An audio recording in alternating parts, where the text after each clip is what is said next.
Salut à tous et bienvenue sur notre chaîne. Aujourd'hui, on va parler d'un sujet qui nous concerne tous, le sucre. Oui, ce délice sucré qui se cache partout, mais qui est aussi souvent qualifié de drogue légale. Est-ce vraiment le cas? Contribue-t-il autant qu'on le dit à notre prise de poids? Accrochez-vous, on va décortiquer tout ça ensemble.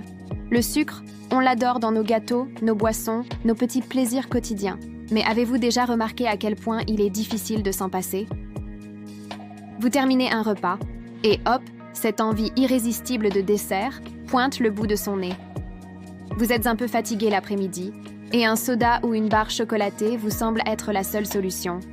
Ce n'est pas juste de la gourmandise, c'est un mécanisme bien plus profond. Quand on mange du sucre, notre cerveau libère de la dopamine, l'hormone du plaisir. C'est exactement le même circuit de la récompense qui est activé par certaines substances addictives. Le cerveau adore cette sensation et il en redemande. Le problème, c'est qu'avec le temps, il lui en faut toujours plus pour obtenir le même effet.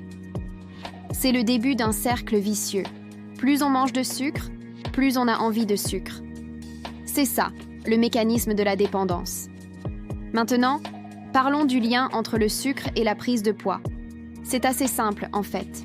Le sucre, surtout le sucre ajouté qu'on trouve dans les produits industriels, apporte beaucoup de calories, mais très peu de nutriments essentiels, comme les vitamines ou les fibres. On parle de calories vides. Votre corps les absorbe très vite. Imaginez, vous buvez un grand verre de soda. Vous avalez l'équivalent de 7 morceaux de sucre en quelques secondes. Votre taux de sucre dans le sang, la glycémie, grimpe en flèche. Pour gérer cet afflux massif, votre pancréas se met au travail et libère une grosse dose d'insuline.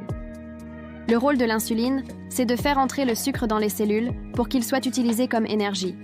Mais quand il y a trop de sucre d'un coup, les cellules n'ont pas besoin de toute cette énergie immédiatement.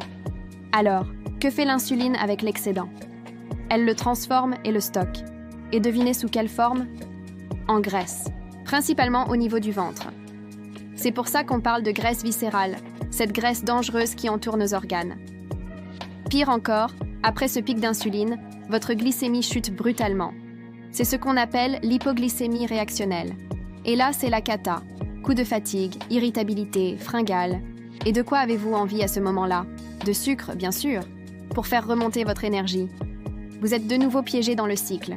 Cette montagne russe glycémique, répétée jour après jour, épuise votre corps. Elle favorise non seulement la prise de poids et l'obésité, mais aussi le développement de maladies graves comme le diabète de type 2, les maladies cardiovasculaires et même certains types de cancers. Le sucre enflamme notre organisme à petit feu. C'est un processus silencieux mais dévastateur. Le plus vicieux dans tout ça, c'est que le sucre est partout. Et je ne parle pas seulement des bonbons et des pâtisseries. Les industriels en ajoutent dans des produits qu'on ne soupçonnerait même pas. Les plats préparés, les sauces tomates, les soupes en briques, le jambon et même certains pains de mie. Pourquoi? Parce que le sucre est un exhausteur de goût pas cher, il améliore la texture et la conservation. C'est un ingrédient magique pour eux, mais un poison lent pour nous. Alors, comment on fait pour sortir de cette dépendance et reprendre le contrôle? La première étape, c'est la prise de conscience. Comprendre ce mécanisme est essentiel. Ensuite, il faut devenir un détective des étiquettes. Apprenez à repérer les sucres cachés. Ils ont plein de noms différents. Sirop de glucose-fructose, dextrose, maltodextrine, saccharose. Si ça finit en ose, méfiez-vous. L'idée n'est pas de supprimer totalement le sucre de votre vie du jour au lendemain. Ce serait trop brutal et voué à l'échec. La clé, c'est la modération et la progressivité. Commencez par réduire les sucres ajoutés. Remplacez le soda par de l'eau aromatisée avec des fruits frais. Prenez un fruit ou une poignée d'amandes au lieu d'une barre chocolatée. Cuisinez un maximum vous-même pour contrôler ce que vous mettez dans votre assiette. Au début, ça peut être difficile.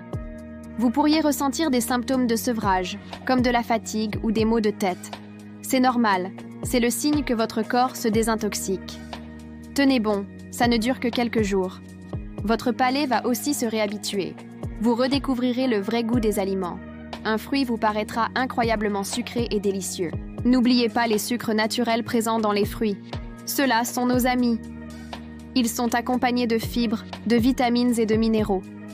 Les fibres ralentissent l'absorption du sucre, ce qui évite les pics de glycémie brutaux dont on a parlé. Donc, un fruit entier, c'est oui. Un jus de fruits industriel, c'est non. C'est une bombe de sucre sans les fibres. Un autre point crucial, c'est de ne pas remplacer le sucre par des édulcorants artificiels. On pourrait croire que c'est une bonne idée, 0 calories, non? Mais des études montrent que ces produits entretiennent le goût pour le sucré et peuvent perturber notre microbiote intestinal et même notre perception de la faim. Ils trompent notre cerveau, qui attend une récompense calorique qui n'arrive jamais. Le mieux, c'est de se déshabituer du goût sucré intense. Pour vous aider dans cette démarche, assurez-vous d'avoir une alimentation équilibrée.